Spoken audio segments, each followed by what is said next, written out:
और time stop टूटते ही मंदिर धूल बनकर हवा में उड़ जाता है। Chapter 16 the Akash rail. दोनों अब उत्तर भारत के एक बंजर क्षेत्र में पहुंचते हैं, जहां जमीन के ऊपर हवा में तैरती हुई आकाश रेल चल रही है।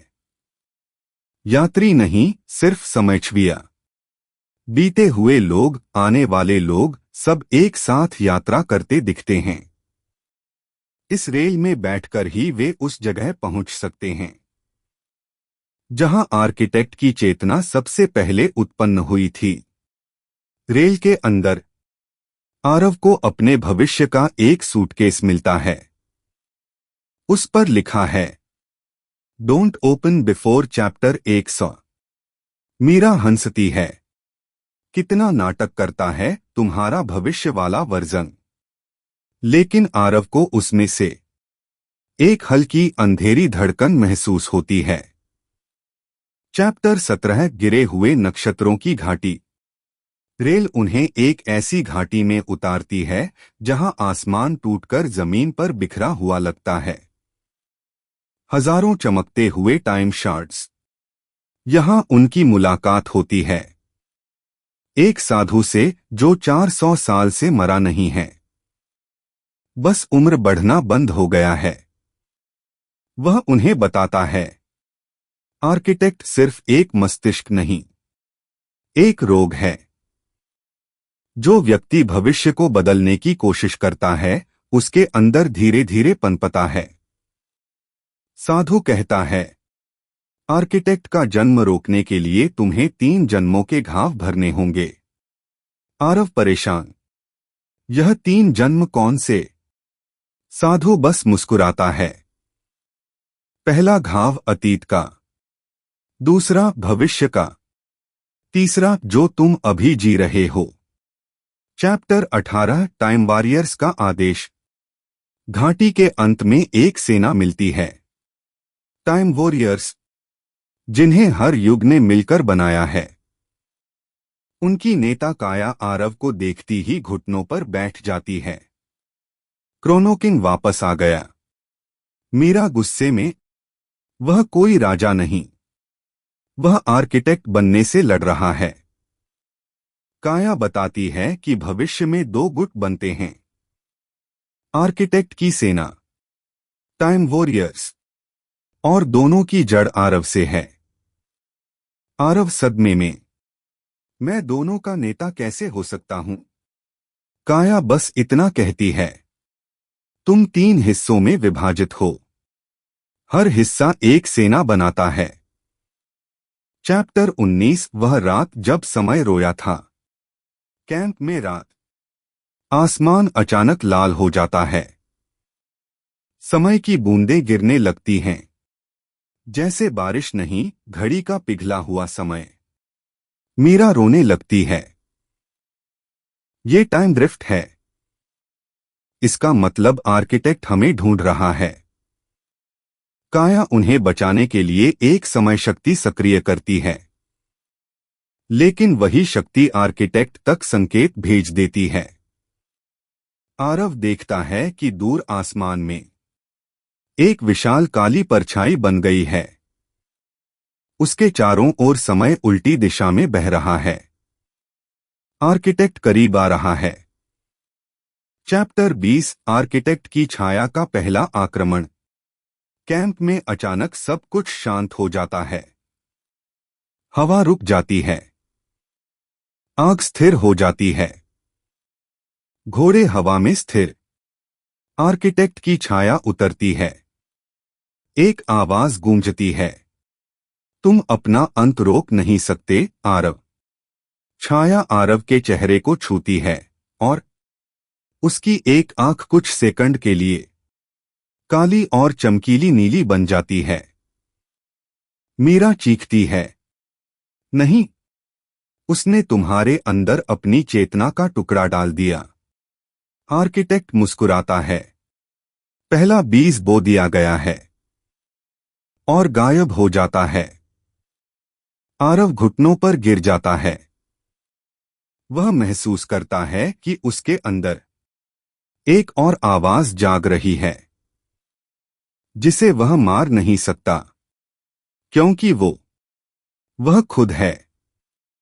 चैप्टर 21 अंदर उगता हुआ दूसरा आरव। आर्किटेक्ट की छाया जाते ही कैंप में समय फिर बहने लगता है। काया और मीरा दोनों आरव को पकड़कर उठाती हैं, लेकिन आरव की आंखें धुंधली और अजीब नीली चमक से भरी हैं। वो महसूस करता है कि उसके अंदर कोई दूसरा व्यक्ति हलचल कर रहा है। एक आवाज, बिल्कुल उसकी ही आवाज, लेकिन अंधेरी, भारी और भविष्य से आई हुई। आवाज कहती है, तुम्हें रोकने के लिए मुझे तुम्हारी जरूरत नहीं, तुम खुद ही मेरे रास्ते हो। आरव के हाथ कांपने लगते हैं। नीले पैटर्न की जगह अब काली शाखाएं उगने लगी हैं, जैसे कोई छाया रोग उसके शरीर में फैल रहा हो। मीरा चिल्लाती है, उसने तुम्हारे अंदर शैडो सीड डाल दिया है। यह वही बीज है जिससे भविष्य में आर्किटेक्ट बनता है। काया तुरंत एक समय चक्र बनाती है और आरव के चारों ओर खड़ी हो जाती है। काया, हमें तुम्हें तुरंत टाइम फोर्ज ले जाना होगा, वरना बीज एक्टिव होकर तुम्हारी चेतना खा जाएगा। आरव मुश्किल से बोल पाता है, अगर मैं खुद में बदल जाऊं तो तुम सब भाग जाना। काया गुस्से से चिल्लाती है, बकवास, तुम हमारा राजा हो, हमारी आखिरी उम्मीद। कैंप के बाहर आसमान फटता है, काले तारे जलकर बरसने लगते हैं। आर्किटेक्ट ने हमले की शुरुआत कर दी है। चैप्टर 22 टाइम फोर्ज की ओर भागता भविष्य। काया, मीरा और कुछ टाइम वॉरियर्स आरव को लेकर एक चमकते हुए पोर्टल में कूद पड़ते हैं। यह पोर्टल कोई साधारण स्थान नहीं, ये टाइम फोर्ज का रास्ता है, जहां समय को लोहे की तरह मोड़ा और पिघलाया जा सकता है। लेकिन कूदते ही वे एक ऐसी जगह पहुंचते हैं जिसे देखकर मीरा भी डर जाती है। बाहर कोई दुनिया नहीं, बस अनंत काले आकाश के बीच तैरते हुए समय के टूटे हुए टुकड़े, साल, दिन, युग, सब हवा में घूम रहे थे। काया कहती है, टाइम फोर्ज कभी एक जगह नहीं रहता। इसे ढूंढने के लिए व्यक्ति को अपने सबसे बड़े दुख और सबसे बड़े सच का सामना करना होता है। उसी समय आरव को एक दृश्य दिखता है, उसकी मां का चेहरा, जिसे उसने अपनी असफलताओं के कारण कभी गर्व नहीं दिलाया था। दृश्य टूट जाता है। मीरा उसे पकड़ लेती है। ये भ्रम नहीं, आर्किटेक्ट तुम्हारे कमजोर पलों को हकीकत बनाकर हमला कर रहा है। ऊपर आसमान में एक छाया हिलती है। काया चिल्लाती है, भागो, वह यहां पहुंच गया। उनके भागते ही एक विशाल समयचक्र फटता है और आर्किटेक्ट की छाया 3 हिस्सों में प्रकट होती है। 3 शेड्स, तीनों कहते हैं, 20 जगह दो, हमारा जन्म पूरा होना चाहिए। मीरा काया को धक्का देती है, जल्दी, आरव को फोर्ज तक ले चलो। वे दौड़ते हैं, लेकिन दुनिया टूटने लगी है। चैप्टर 23 समय फोर्ज का द्वार। टूटे हुए युगों के बीच से गुजरते हुए वे एक ऐसे विशाल द्वार पर पहुंचते हैं जिसके दोनों पिलरों पर लिखा था, यहां समय बनता नहीं, यहां समय को जन्म दिया जाता है। अंदर जाने की हिम्मत किसी की नहीं पड़ेगी, लेकिन पीछे आर्किटेक्ट की छाया तेजी से आती जा रही है। काया तलवार निकालकर पीछे खड़ी हो जाती है, मेरे रहते ये भीतर नहीं आएगा। मीरा आरव को भीतर धकेल देती है।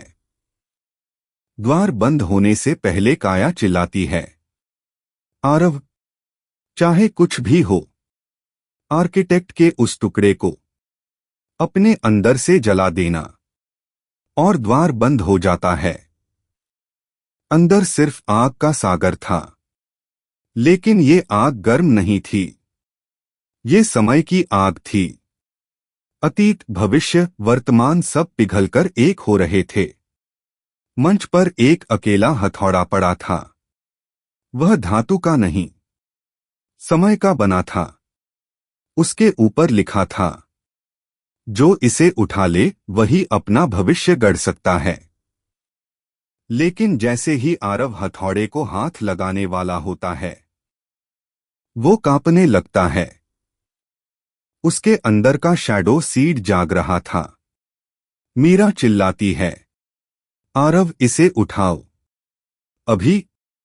आरव हथौड़े को पकड़ता है और उसके शरीर में बिजली दौड़ जाती है। हथौड़े की धारियां उसकी नसों में चमकती हैं। उसके बालों की दूसरी लट भी सफेद हो जाती है। चैप्टर 24 शैडो सीड का विस्फोट। हथौड़ा उठते ही समय फोर्ज का पूरा कमरा कांपने लगता है। मशालें जल उठती हैं। छत से हजारों युगों की आवाजें सुनाई देने लगती हैं। लेकिन तभी आरव के शरीर में शैडो सीड फट पड़ता है। एक काली ऊर्जा उसकी रगों में फैलने लगती है। उसके हाथ कांपने लगते हैं। हथौड़ा गिरने वाला होता है। मीरा दौड़कर उसे पकड़ती है।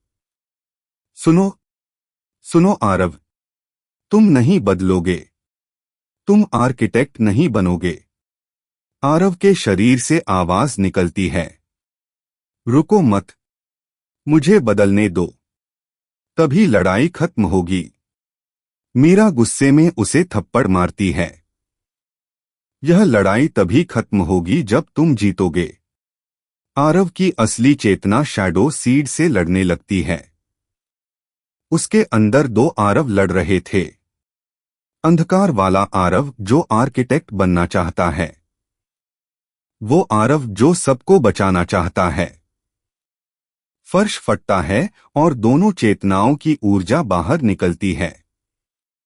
मीरा हथियार उठाती है, लेकिन शैडो सीड उस पर हमला कर देता है। वो दूर जा गिरती है। आरव आंशिक रूप से आर्किटेक्ट के रूप में बदल जाता है। आंखें नीली काली, हाथ पर काली नसें। पर तभी उसने हथौड़ा जमीन पर दे मारा और समय एक सेकंड रुक गया। शैडो सीड पिघलने लगा। आरव चिल्लाया, मैं तुम्हारा जन्म नहीं होने दूंगा।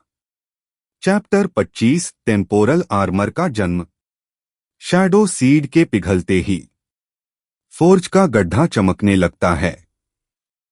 आरव के सामने एक कवच उभरता है।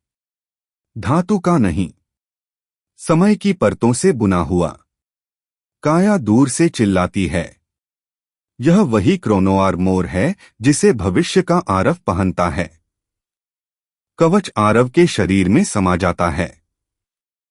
वह हवा में उठने लगता है। उसकी पुतलियां वापस सामान्य हो जाती हैं। कवच के अंदर से एक नई आवाज आती है, तुम आर्किटेक्ट नहीं, क्रोनो की पर हो। मीरा मुस्कुराती है, तो यह तुम्हारा असली रूप है। लेकिन समय फोर्ज अचानक गरजता है। कमरा फटने लगता है। काया दौड़कर अंदर आती है। आर्किटेक्ट की छाया ने फोर्ज की दीवारें तोड़ दी हैं। हमें तुरंत निकलना होगा।